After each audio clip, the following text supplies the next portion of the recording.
Somebody's got to beat Vanderbilt this week, Bob. Should be the women. I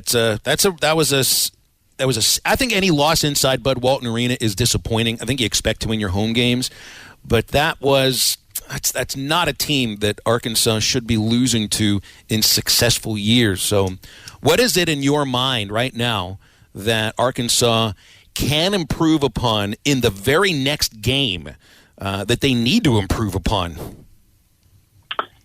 Well, they got a lot of areas to improve on. You're right. Vanderbilt, much improved. Gary Stackhouse has done a good job of, putting some pieces together there. They had some solid wins coming in, but yeah, it's not a game that Arkansas should be losing at home.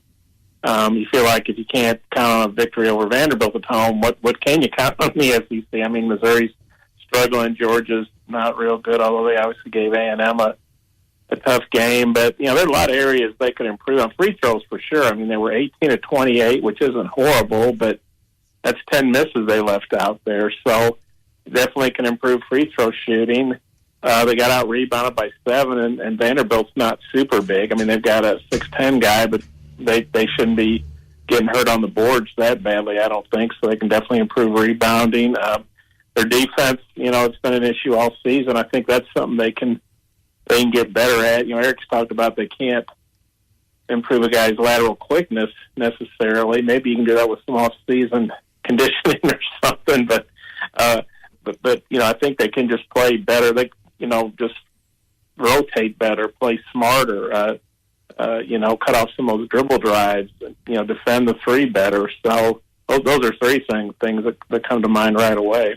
Yeah, I think individually too, and it's so easy to say this, and you wonder how teams get consistent play from their important players. But there's just an overall lack of consistency amongst just about everybody on this team right now. And I don't think Muss knows what to expect from any of his players on any given day. I'm not sure if they know what to expect from themselves. And specifically, I don't know if Devontae Davis knows what his role is right now, because it seems to have changed a few times, and I mean it just seems he's lost right now. And how do you find consistency from these players? Because I can't think of one of them right now that is giving good effort, I think, but it's performance, it's production that's been really inconsistent. Yeah, I don't think it's a matter of effort. I think the guys are trying hard. But yeah, you're right. Devo, just played 9 minutes, but he had 3 turnovers. He just seemed out of sync. He got 2 fouls in the first half and had to come out, and then he was turning the ball over, and I don't blame Eric Musselman one bit for not playing him, because he just seemed out of sorts. But he's the same guy that scored, I think it was 26 against Oklahoma. He's the same guy that's had, good scoring and assists and rebounds. He rebounds very well for his size, who's had good stats in some games. He's also had, this is really unbelievable, I think this is right, 3 games where he didn't even take a shot. He not only did he not score, he didn't even take a shot. Mm-hmm. And so, you kind of thought he was going to be, I think at the beginning of the season, the idea was there'd be sort of a 3-pronged point guard deal with Note and Davis and Likes, but they honestly are all sort of score-first guys. And, K.K. Robinson might be their best pass-first point guard, but he doesn't seem to be in favor with the coaching staff right now, or at least not with Eric.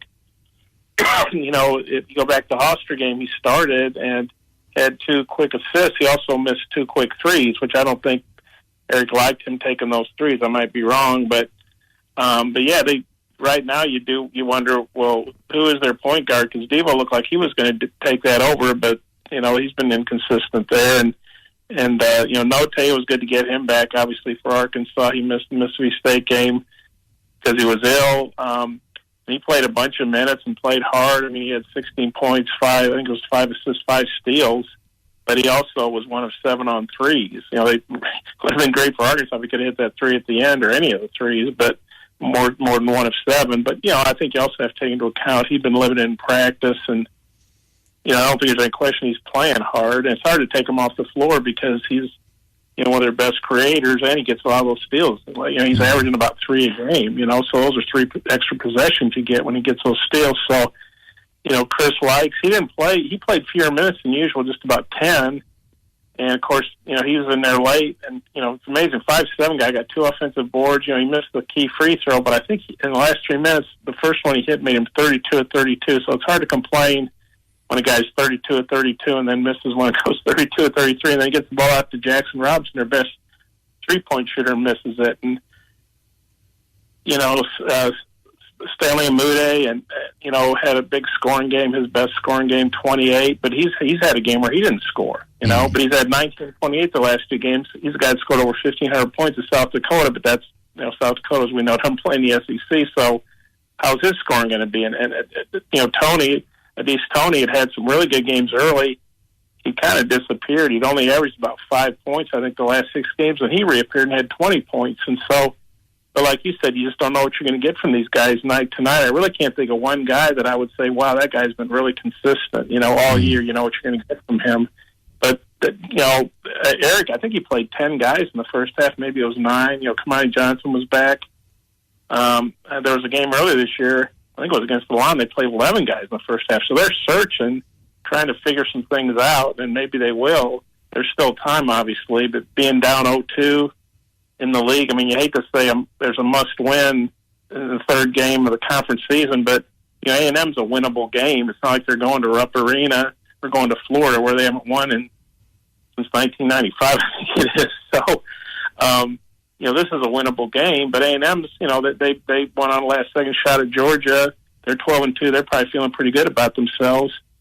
So, it's. I haven't seen the odds. My guess is A&M is probably a slight favorite, but this would be a big win for Arkansas to get because, they've got so many tough conference games coming up. And this will be a tough one, too, but I would say on paper, tougher conference games coming up. Mm-hmm. And Bob, you just talked about all the things that this team needs to work on, kind of what other words have been thrown out there as far as gel and chemistry. And, as soon as this team figures out the pieces and where they go, that the talent's there and everything else is there. And on paper, it looks like this team shouldn't be the way that it is right now. This team shouldn't be having only won 1 out of the last 5 games. At what point do we just kind of say, Eric Musselman and just kind of miss this year, that we're still trying to put a square peg in a round hole, and that unfortunately, regardless of how many different rotations, how many different things that you try to get this thing to gel, that square peg's not fitting in that round hole.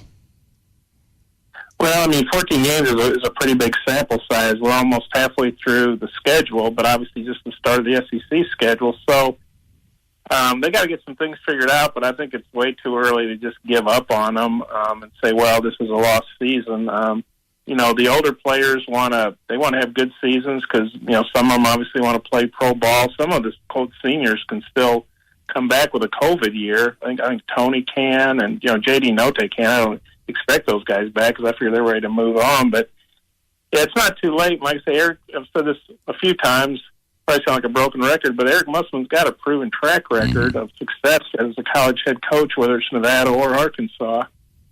And so I think it's too early to give up on these guys, but they obviously have to play with a sense of urgency. Maybe having their backs against the wall will help them because, their things are getting pretty desperate. Like I say, you got 14 conference games left, but, I don't know if there's going to be one on paper, and no offense to Vanderbilt, because like I said, they are much improved, but I don't know if there's going to be one on paper that you'd say would be more likely to win than Vanderbilt at home, and they've lost that. So that means, if they're going to finish 500 in the league, and I don't know if that will get them in the NCAA tournament or not, but I think that's probably a minimum goal, then that means they got to win the rest of them at home, and that includes Kentucky, and LSU and, some other good teams, and then they've got to try to steal one on the road, steal 1 or 2 on the road, and they better beat West Virginia, who's having a pretty good season. That would be a huge win to get, but there really aren't any easy games left. I see Kansas State, I think, is off to a 2-0 start in the Big 12, so I thought that was a good win at the time, and it's looking now. And you think, wow, you remember Arkansas played probably its best first half against K-State, and Kansas City was up by 18, I think, and you kind of go, where's that team? That was more than a month ago, but, it's almost like they haven't gotten better in some ways. And they at this point, you would have thought they would have had their, rotation figured out. Maybe they change starters out depending on matchups with who they were playing, but they know, okay, these are the 8 guys. These are the main 7, 8 guys we're going to play, because Eric usually plays a pretty tight rotation. I think the fact he played 10 guys in the first half of the night, that tells you they're still trying to search, have a lot of things they're trying to answer still. Mm-hmm. And Bob, on the football side of the University of Arkansas, one of the 2 biggest conversations for the last day or so, Bumper Pool, what does your gut say is going to be his announcement tomorrow? I think he's coming back, but, that's not any inside information. That's just my, unfortunately, substantial gut, as you put it. I just feel like there's a lot of reason for him to come back. I think he'd probably get a pretty good NIL deal.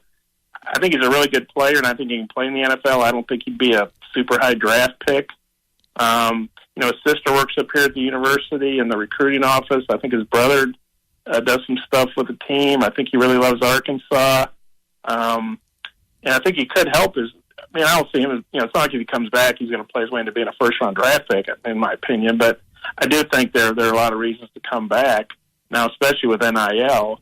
You make a pretty good money in between that and the cost of attendance, and and you can keep. Bumper strikes me as a pretty serious guy about his future. You can work towards graduate degree and things like that. So obviously if he's ready to go try his shot at pro ball, but if that doesn't work out, then he's through with football. This way he can play another season. And I think NIL changes it for a lot of guys, because Bumper's a guy, he'd kind of be the face of the team. I think he'd get pretty good NIL money. I don't know for sure, but that's just my feeling. He's already making some decent NIL money, I think. So, and honestly, too, and if I had to choose between if you could only have Joe Fouché or Bumper Pool return, I'd take Bumper Pool. And it's nothing against Joe Fouché. I just think Arkansas in the secondary is going to be okay without him. I think without Bumper Pool at linebacker, there's just one more guy you got to go into the transfer portal and get. Yeah, I agree. Bumper would be a huge get. And Joe Fouché is a really good player, and that's a tough loss and a surprising one. It'll be interesting to see where he lands, but I do think they're pretty well stocked in the secondary, and obviously they can add more people in the portal. But Bumper, he's just an outstanding college player. Now that would be a huge loss. I know he did his radio thing yesterday. I just don't think, and he didn't say anything, and he should take his time, and consult people. But I feel like he's coming back. But I'm not. That's not based on any inside information. That's just my thought. Just a personal feeling. Well, it's a good gut, that's for sure. That's one thing we know for sure. Bob, appreciate you, man. Thanks for your time. Okay, you guys take care. Hope you guys Snow doesn't get any travel issues. Yeah, I hope we make it out of Nashville today. I do know we're going to play basketball. Vanderbilt texted Amber Shirey, our director of ops, saying, well, we got both teams. We have at least 2 officials. We don't have all 3 officials, but we have at least 2. I'd volunteer to official from the sideline, although from the broadcast location at Vanderbilt, you're looking up onto the floor because it's a raised floor. It might be a little more difficult to officiate properly from there. 877-377-6963 to get on halftime calls or texts. And after the break, Drew has himself a transfer portal update. So stay tuned. Don't go anywhere. BetOnline has you covered for all the holiday season. More props, odds, and lines than ever before. BetOnline remains your #1 spot for all sports action. Head to our new updated desktop or mobile website to sign up today and receive your 50% welcome bonus with the promo code BELIEVE to receive your bonus. That's BLEAV to receive your bonus. And it's not just football. BetOnline has pro and college hoops, NHL, boxing, UFC, even your favorite Vegas casino games. Don't wait to take advantage of all these amazing offers available for the 2021 season. BetOnline is the fastest and easiest way to bet on all your favorite sports.